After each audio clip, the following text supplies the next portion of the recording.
നമസ്തേ. ശ്രേഷ്ഠയുടെ പുതിയ അധ്യായത്തിലേക്ക് സ്വാഗതം. ഗംഗൈകൊണ്ട ചോളപുരം, അവിടെയാണ് ഞങ്ങൾ ഇന്ന് വന്നിരിക്കുന്നത്. ജയകൊണ്ടത്തിനടുത്താണ് ഈ ക്ഷേത്രം സ്ഥിതി ചെയ്യുന്നത്, അരിയല്ലൂർ ജില്ലയിൽ. രാജരാജ ചോളന്റെ മകനായ രാജേന്ദ്ര ചോളൻ നിർമ്മിച്ച ക്ഷേത്രമാണിത്. 1025 ഈ ക്ഷേത്രം സ്ഥാപിച്ചത്. നിങ്ങൾക്ക് എല്ലാവർക്കും അറിയാം, തഞ്ചാവൂർ ബൃഹദേശ്വര ക്ഷേത്രം രാജരാജ ചോളനാണ് നിർമ്മിച്ചത്.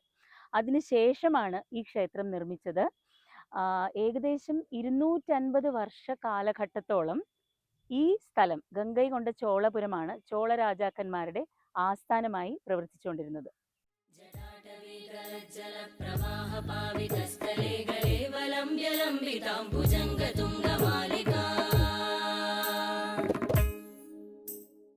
തഞ്ചാവൂർ ബൃഹദേശ്വര ടെമ്പിളിന്റെ അതേ ഒരു മാതൃകയിലാണ് ഈ ക്ഷേത്രം നിർമ്മിച്ചിരിക്കുന്നത്.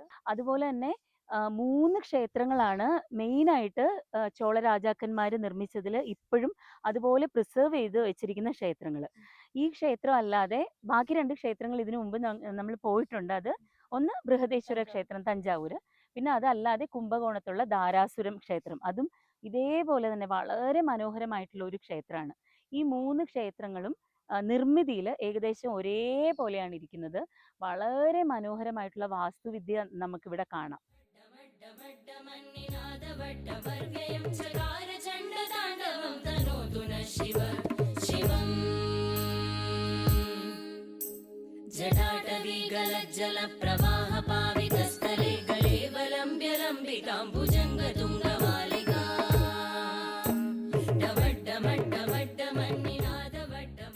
ധാരാസുരം, ബൃഹദേശ്വര ക്ഷേത്രം, ഈ ഗംഗൈകൊണ്ട ചോളപുരം, ഈ 3 ക്ഷേത്രങ്ങളും യുനെസ്കോ വേൾഡ് ഹെറിറ്റേജ് സൈറ്റിൽ ഉള്ള ക്ഷേത്രങ്ങളാണ്.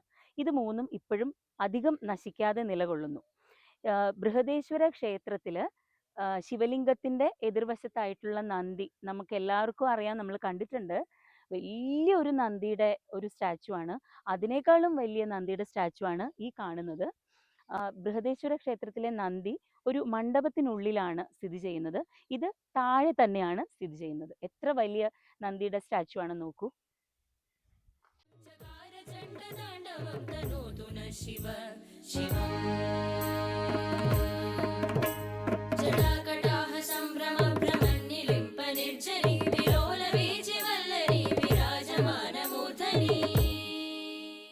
ഈ ക്ഷേത്രത്തിലെ വളരെ വലിയൊരു പ്രത്യേകത എന്താന്ന് വെച്ചാൽ, രാവിലെ സൂര്യകിരണം നന്ദിയുടെ മുകളിൽ അടിച്ചിട്ട് അതിൻ്റെ റിഫ്ലക്ഷൻ നേരെ കാണുന്ന ശിവലിംഗത്തിൻ്റെ പ്രതിഷ്ഠയിലേക്ക് നേരെ റിഫ്ലക്റ്റ് ചെയ്ത് ആ വെളിച്ചത്തിൽ നമുക്ക് ശിവലിംഗം കാണാം എന്നാണ് പറയപ്പെടുന്നത്.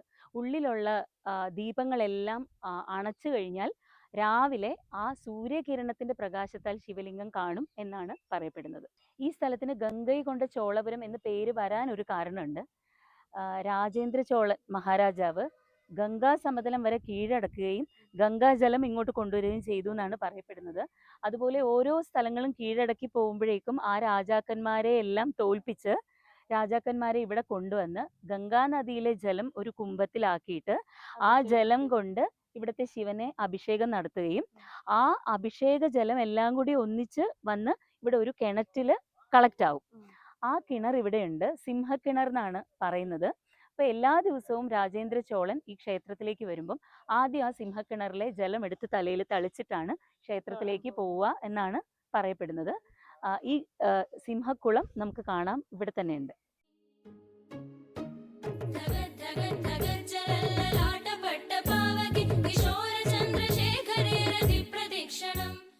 ഇതാണ് ആ സിംഹക്കിണർ. ഇതിന്റെ താഴേക്ക് സ്റ്റെപ്സ് ഉണ്ട്.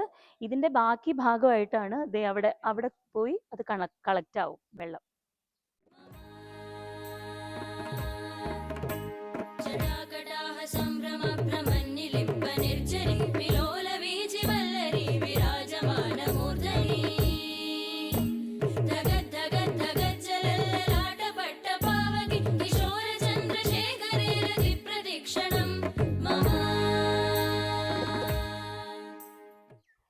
ഈ ക്ഷേത്രത്തിൽ 140 തൂണുകളുള്ള ഒരു മനോഹരമായ മണ്ഡപമുണ്ട്.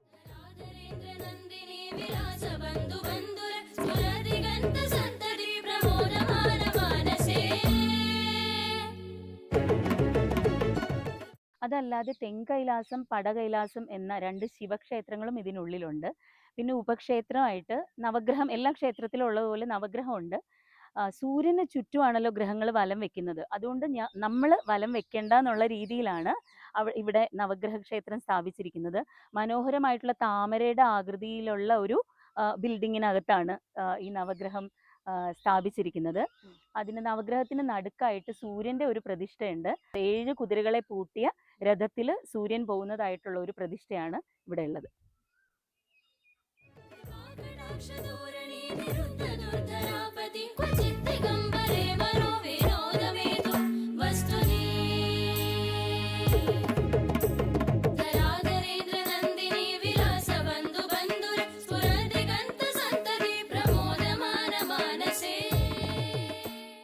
ഇവിടുത്തെ ശിവലിംഗത്തിന് 13.5 അടി പൊക്കമാണുള്ളത്.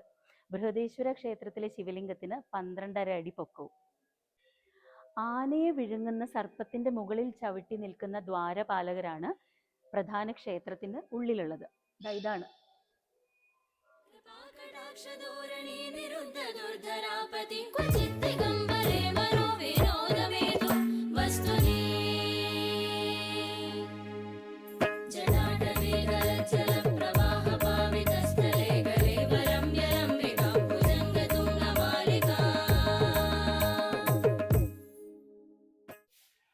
അടി പൊക്കമുള്ള പാർവതി ദേവിയുടെ ഒരു ഉപപ്രതിഷ്ഠ ഇവിടെ ഉണ്ട്.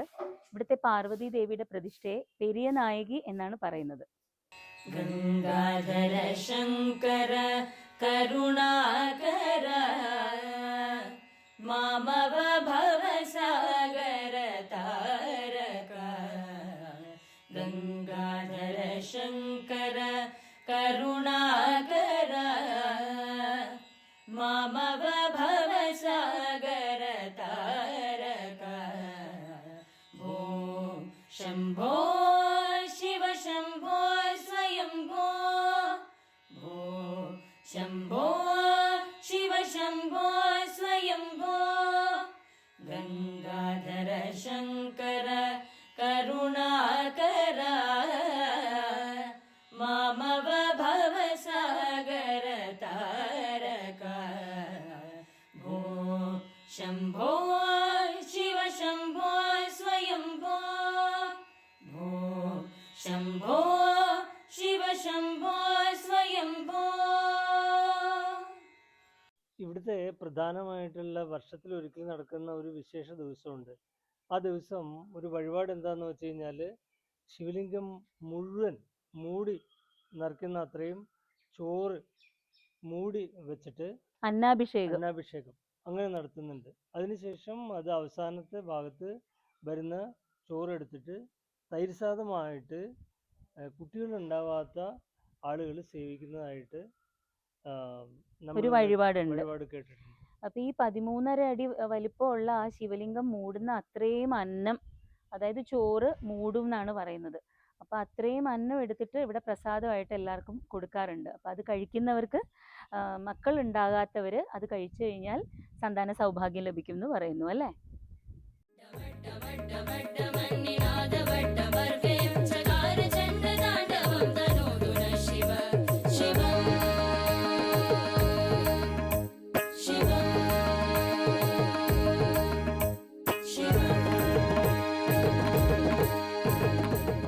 തഞ്ചാവൂർ ബൃഹദേശ്വര ക്ഷേത്രമായിട്ട് ഈ ക്ഷേത്രത്തിന് ഒരുപാട് സാമ്യം ഉണ്ട് എന്നുള്ളത് നിങ്ങൾക്ക് ഈ ക്ഷേത്രം കണ്ടപ്പോൾ തന്നെ മനസ്സിലായി കാണുമല്ലോ അല്ലേ.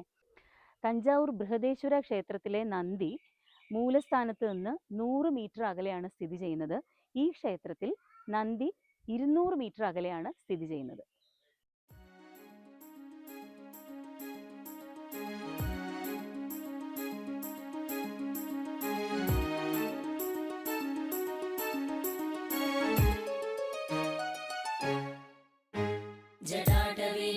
ജലപ്രവാഹപാവിതസ്ഥലേ ഗലേവലംബ്യ ലംബിതാംബുജംഗതുംഗമാലികാ.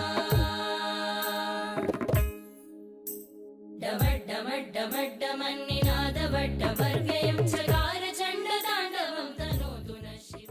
ചോള ഡൈനാസ്റ്റിയുടെ കാലഘട്ടം എന്ന് പറയുന്നത് ഏകദേശം 450 വർഷത്തോളം ഉണ്ടല്ലേ.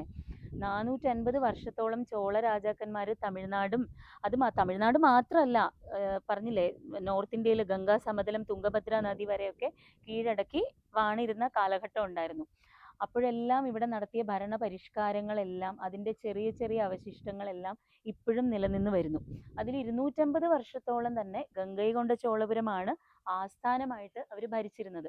ഇവിടെ വരുമ്പം ആകെപ്പാടെ അന്ന് ഇത്രയും വലിയൊരു നഗരമായിരുന്നു ഇതെന്നും ഒരു തലസ്ഥാനമായിട്ട് പ്രവർത്തിച്ചിരുന്നു എന്നും മനസ്സിലാക്കാൻ ആകെപ്പാടെ ഇപ്പം അവശേഷിപ്പുള്ളത് എന്ന് പറയുന്നത് ഈ ക്ഷേത്രം മാത്രമാണ്. ബാക്കിയെല്ലാം നശിച്ചുപോയി അല്ലേ. അപ്പോൾ ഈ ഒരു ഹെറിറ്റേജ് പ്ലേസിൽ വരാൻ സാധിച്ചതും ഇതൊക്കെ അറിയാൻ സാധിച്ചതും വലിയൊരു ഭാഗ്യമായി കരുതുന്നു. ചോളന്മാർ തന്നെ സ്ഥാപിച്ച എത്ര ക്ഷേത്രങ്ങൾ നമ്മളിപ്പോൾ തമിഴ്നാട്ടിൽ ദർശിച്ചു അല്ലേ. അപ്പോൾ ഇനിയും ഇതുപോലുള്ള ക്ഷേത്രങ്ങളിൽ ദർശനം നടത്തുവാനും ഒരുപാട് കാര്യങ്ങൾ നമ്മുടെ ചരിത്രത്തിനെക്കുറിച്ചും പുരാണങ്ങളെക്കുറിച്ചും ഒക്കെ അറിയാനും സാധിക്കട്ടെ എന്ന് പ്രാർത്ഥിക്കുന്നു. മറ്റൊരു ശ്രേഷ്ഠ അധ്യായത്തിൽ വീണ്ടും കാണാം. നമസ്തേ. ശിവം